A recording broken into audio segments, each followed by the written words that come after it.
And welcome on in, wagerweekly.com for a week 3 in the NFL, breaking down your Sunday and now Monday night card as we wrap up your week 3 with another double dip on Monday night. And that, of course, is 477, 478. Philly traveling to Tampa Bay. That's your first game, 7:15 Eastern kick. And then, of course, the late, well, not late, but 8:15, an hour later, you've got L.A.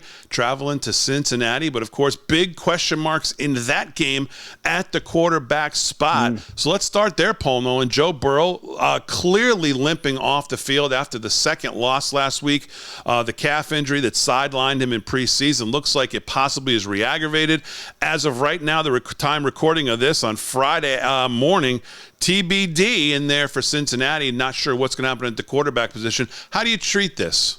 Well, he had 6 weeks of injury time to rest, and now they're going to rest him now. And last week, I made a mistake last week. I bet Cincinnati last week. I used it in my circuit pool, and the reports I had from Cincinnati beat writers, you follow all the news you can, said that he was looking way better in practice. He was feeling better. He was getting some push off the back leg, and I should always know better. Cincinnati is notorious, and Dallas are notoriously big for their hopium press.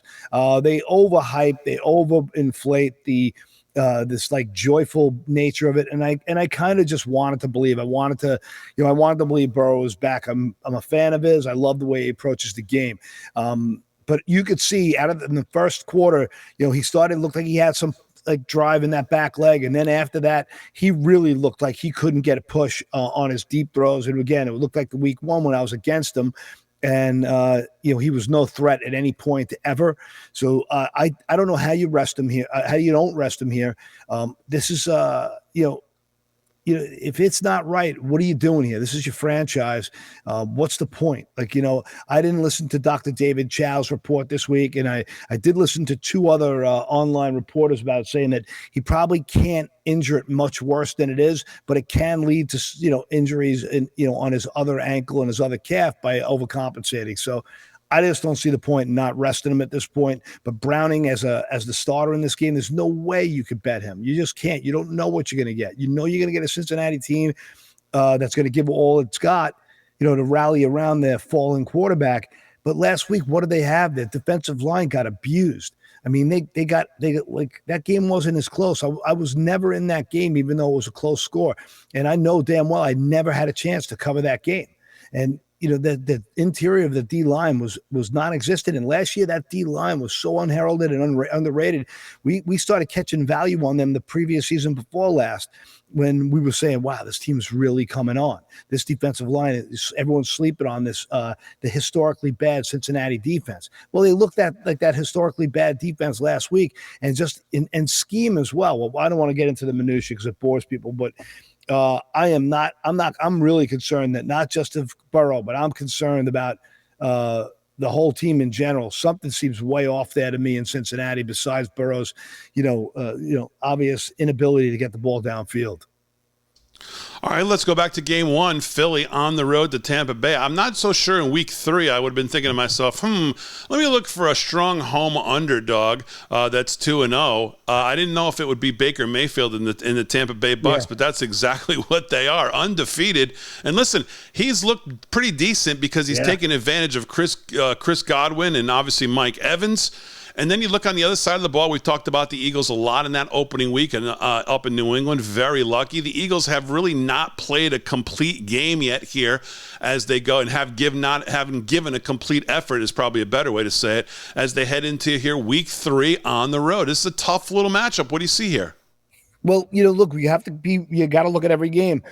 Tampa Bay got really lucky in the first game of the season when they played Minnesota. They really didn't belong in that game. They were outgained by, I think, 127 yards.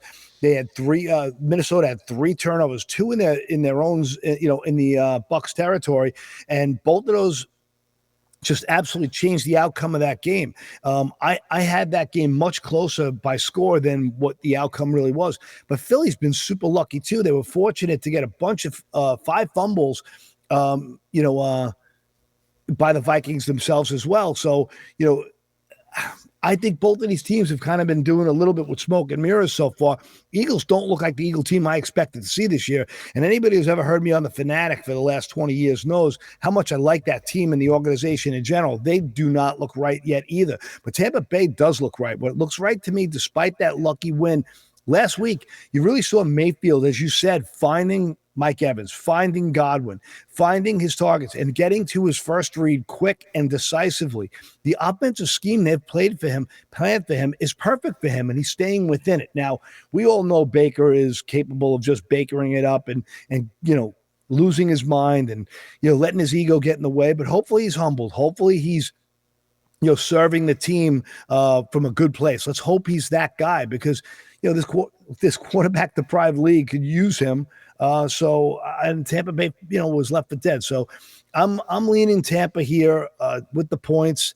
I hate going against this Eagle team. I hate going against that defense, but injuries have kind of hitting them a little bit right now. And I think Tampa Bay has got a lot to prove. They got a real chip on their shoulder, and that defensive front is really getting some better pressure than we expected them to get also. So if they can get after Hurts a little bit, I'm leaning Tampa, but it's not going to be in my circuit pool.